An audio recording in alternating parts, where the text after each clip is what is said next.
Merry Christmas, everyone. Today is, well, Christmas Day, and hopefully this video is out before Christmas is over. But yeah, and as you can see, I dyed my hair last night. It's supposed to be brighter than this, supposed to be like bright pink like it was back in the summertime, or actually I think it was more autumn. Regardless. Yeah, so actually it was summertime.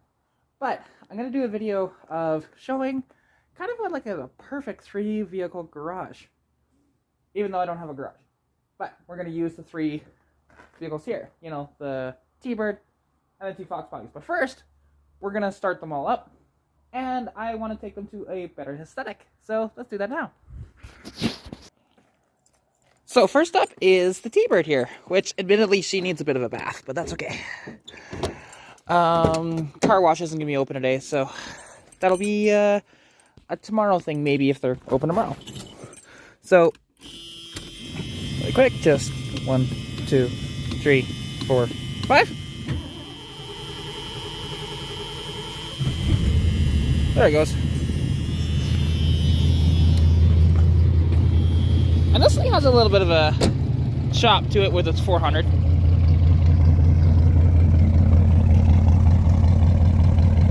You know, it sounds pretty good. But gonna let this one warm up, take it to where I want, and then we'll start up the really pain in the ass car to start, which is Hail Mary. Alright, up next we have Hail Mary here, which is my 1982 Ford Mustang, 200 cubic inch inline 6 under the hood, with C4 automatic from an 81 Mustang. It's actually the original transmission from that car. But this car's a bit of a pain in the ass to do because I still haven't adjusted that choke. I really should tune the choke, but just have not done that yet. 1, 2, 3, 4, 5, 6.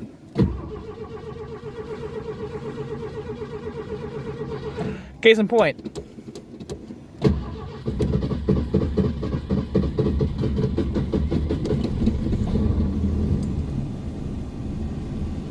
There we go.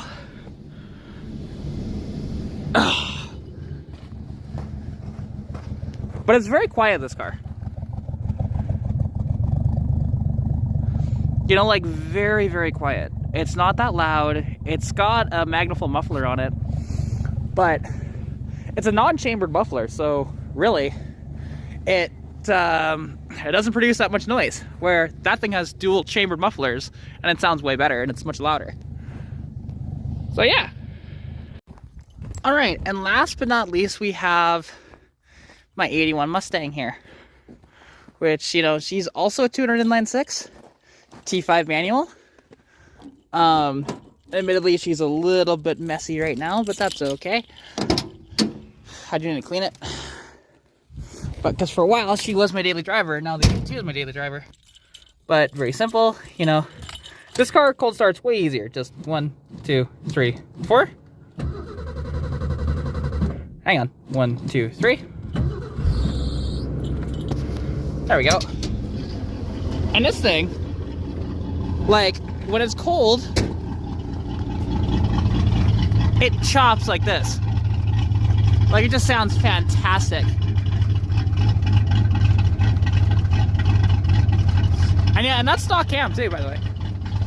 Just, that's the difference that exhaust can make between the 2 cars. They're both stock cams, so. Anyways, gotta let this thing warm up a little bit and take it to where the other ones are. Alright, now that, whoa, let's look out here.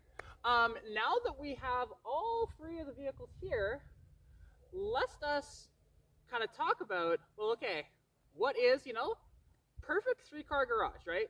You've got your awesome cruiser that's super comfortable, you've got your race car, and you have your daily driver. So let's go over all 3, show some of the similarities, some of the differences. I mean, these 2 are very similar to each other, but that one's a lot different than the others. So anyways, let's go take a look. I mean, they're all obviously Fords, but yeah, so let's start out with the daily driver here. So this is Hail Mary, my 82 Ford Mustang. This car is called Hail Mary because of all the hail damage in the body. Like you can see even like the roof from here, it's pretty hailed out. So it's also kind of just like a funny name, right? That way. And honestly, I really do like this car. Although I'm still non-committal on exactly what all I want to do with this car, but we'll see. We'll see. I don't know if I'm going to do like a big build, kind of like what I've done with Stitch or not, but like you can see, you know, it's pretty awesome. But this thing is very underpowered and stuff like that, but gets decent fuel economy, and it's a you know, good sort of daily that way. And it's also pretty practical because if we go back here, right, and we open up the hatch,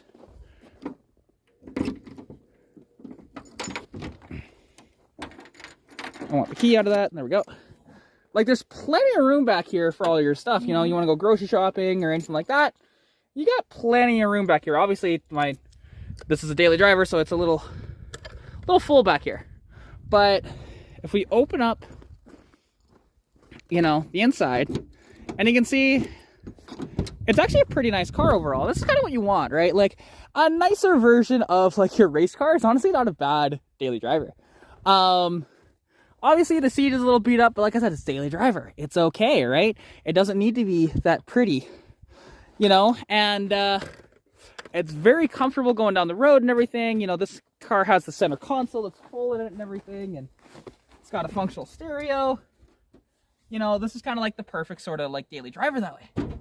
You know, and because it's only an inline 6, this car actually, like I said, it gets decent fuel economy that way. And it's got 273 rear gears with a C4 automatic. So is it fast? God, no. This thing is the slowest car of the three. Oddly enough, actually, the Teamer is actually faster than this car. But, you know, you can see even under here, like, it's a nice car overall. But like I said, I do use it as a daily. And you can see just how easy it is to work on. So like if you're putting a lot of miles on your car, chances are you're probably going to need to, you know, do quite a bit. Like even, you know, oil filter, very easy to get to from up top. Oil changes on this car are a breeze. You know what? And even like if you want to hop it up a little bit, I mean, the exhaust manifold's easy to get to and stuff like that. The carb was very easy to like pop off and stuff. You know, there's nothing really in the way. It's just one of those perfect sort of storms that way that I absolutely love, right? You know, and this is like my 82 Mustang, and like I said, I'm non-committal on exactly what all I want to do with this car. You know, do I want to make it something closer to Stitch but still have it as like a nice daily? I don't know, we'll see. But even like, just listen to how that door closes, right? Like, just, it's perfect.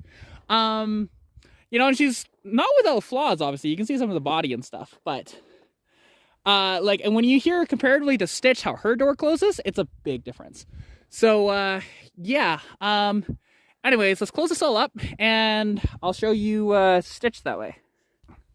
All right, so here's Stitch, and like I said, she's an 81, but obviously she's got some race car bits on her, like this aerodynamic front end with like the 85 nose and the headlight covers.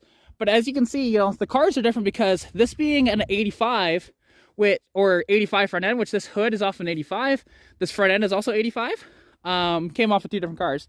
But you see how the hood kind of dips in this way, where on this car it's perfectly straight across, right? So this hood will not properly fit with this front end. There'd be a gap up top here, and then vice versa. You put this one on there, that'll stick down into the grill area. But this has like a big open grill, obviously.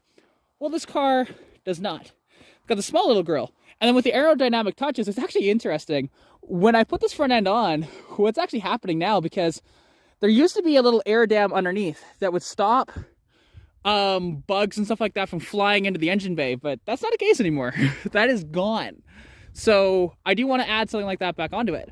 But as you can see, you know, this being a notchback, right, it's quite a bit different than the hatchback this way, because there's a lot less room in the trunk, as an example, on this car, as opposed to the hatch area of this. Plus the rear seat folds down in this, it does not in this. So it's a very small area.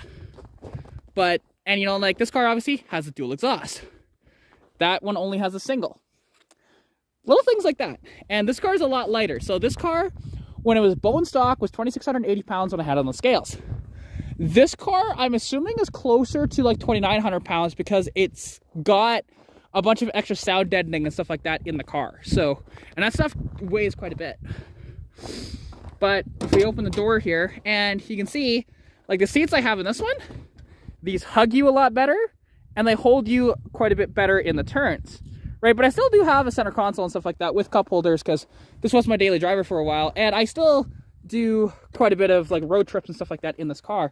Case in point, in the summertime when I'm working the dyno, this is the car I typically take. So it is pretty awesome. But, and under the hood of this one, you can see it's got, like I said, some more goodies under the hood of this one comparatively to Hail Mary.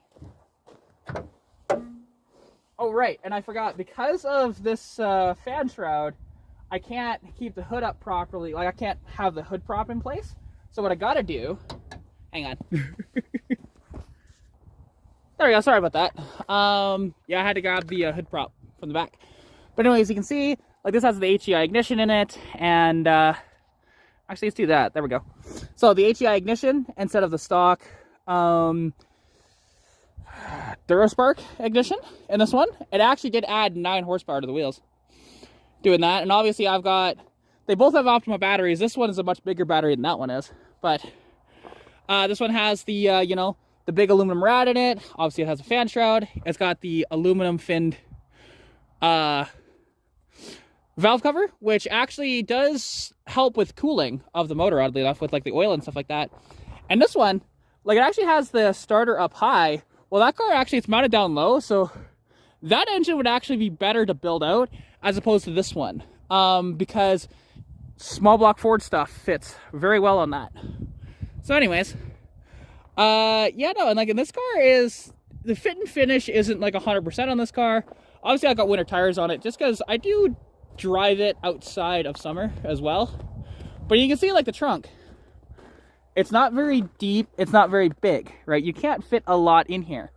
And now you can remove the rear seat and, you know, do it that way, but it's just one of those deals, right? This car, like I said, is just more of that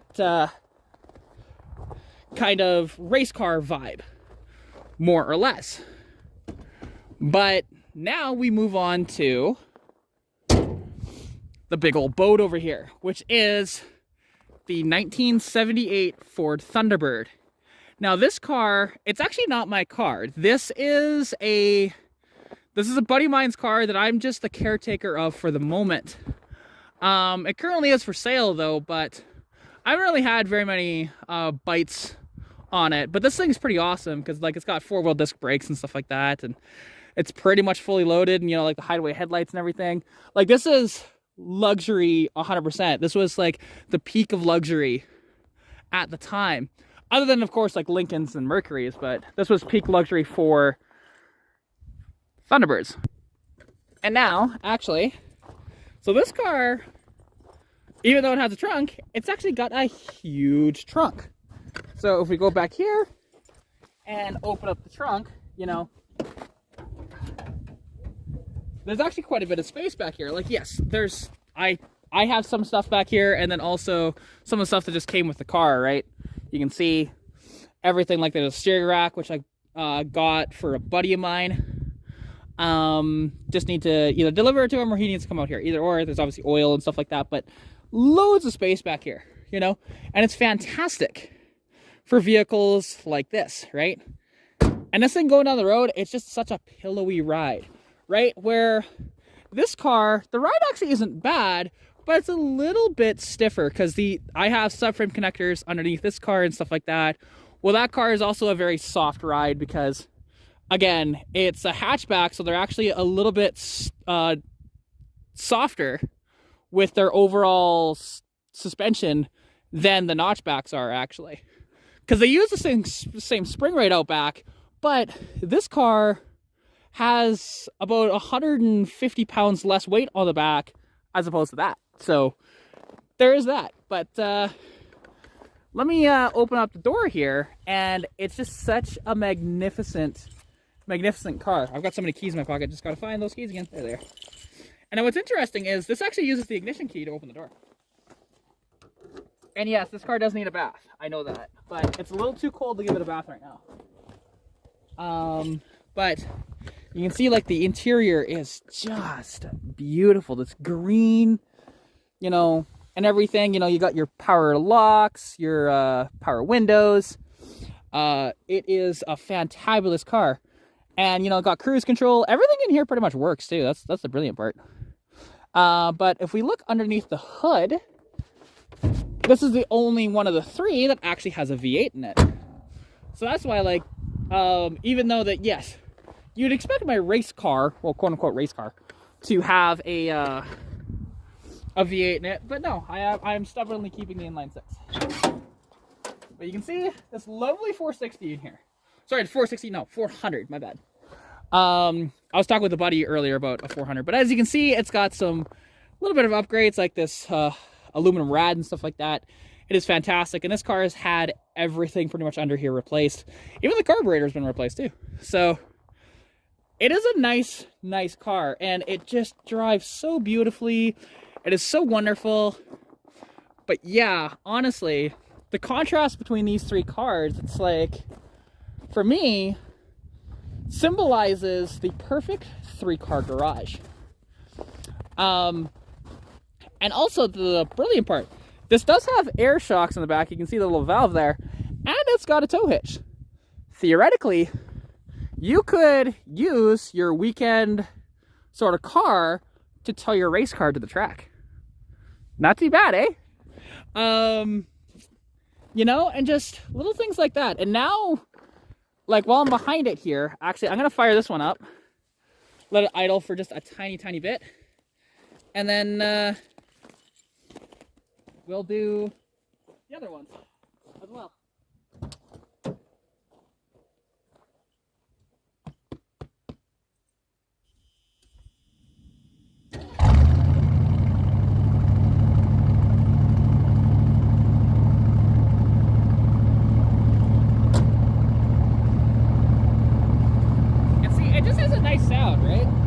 You know, and yes, you guys didn't hear the cold start earlier, but now it's a little bit warmed up, so this is it. Still not perfectly warmed up though. Like, this car doesn't take much to actually warm up, where Hail Mary on the end there does. And Stitch, I let it run for like 30 seconds and then I can just slip the clutch and go. It's not too bad. But yeah, so that is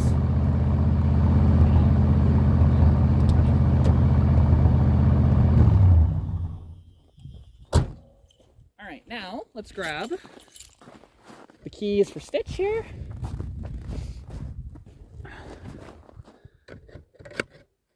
And get her to start up, because she's still, I mean, she might be warm enough where she's not chopping anymore, but we'll see.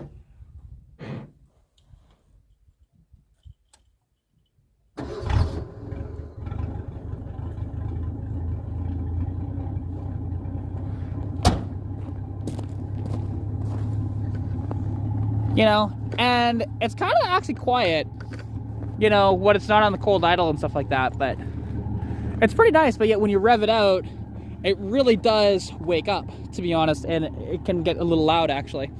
But at just a dead idle, it's not too bad, right? And pretty quiet overall. But like I said, this car, like I said, it was designed originally as a daily driver, but now it's kind of like my weekend sort of fun toy that way. But I still daily drive though, like to a certain degree. Because I thought I was going to park this for the winter, and I don't know if I am. But and then now, the last one, and you can just hear like, so how that door closed, right? Because there's almost no sound deadening in this car. For this car, when I open and close the door, like I showed earlier, it's just so awesome, right?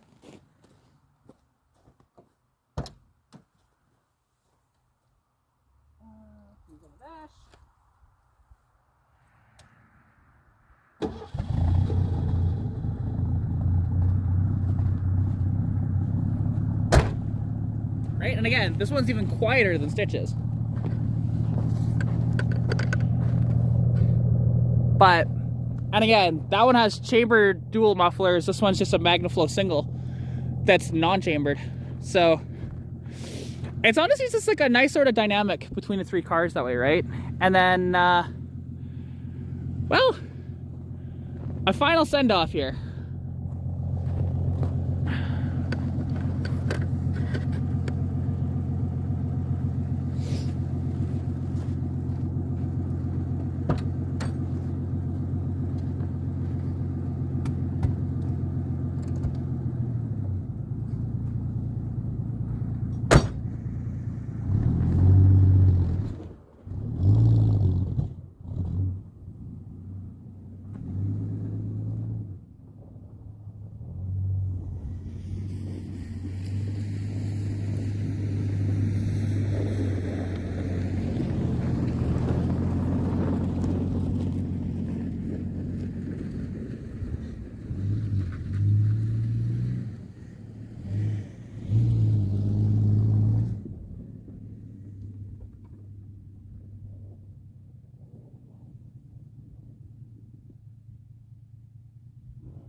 There you go, that was one.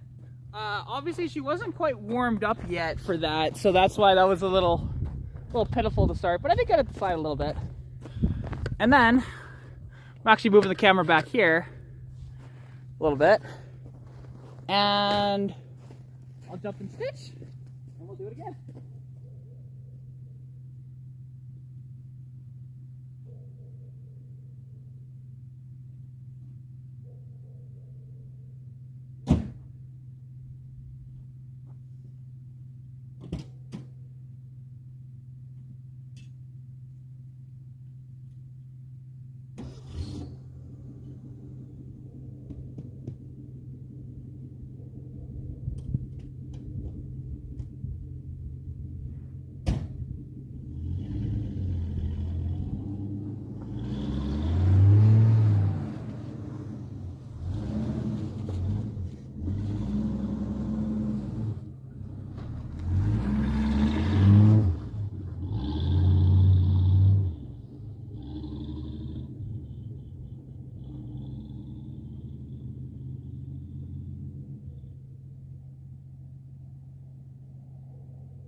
Alright, one more.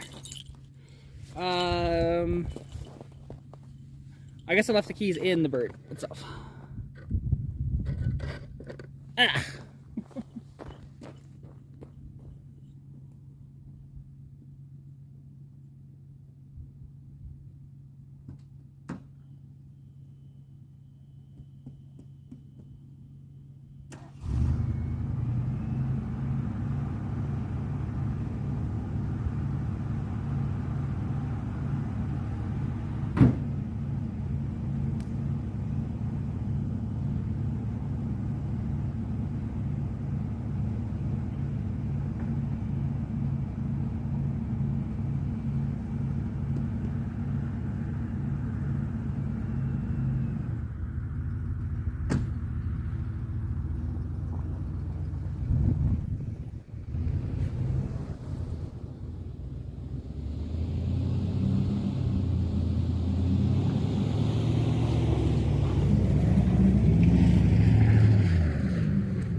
Video. If you did, please like, comment, subscribe. And like I said, Merry Christmas and Happy New Year to you all.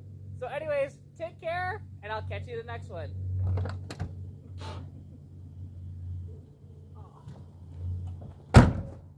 Oh, I closed that door a little hard.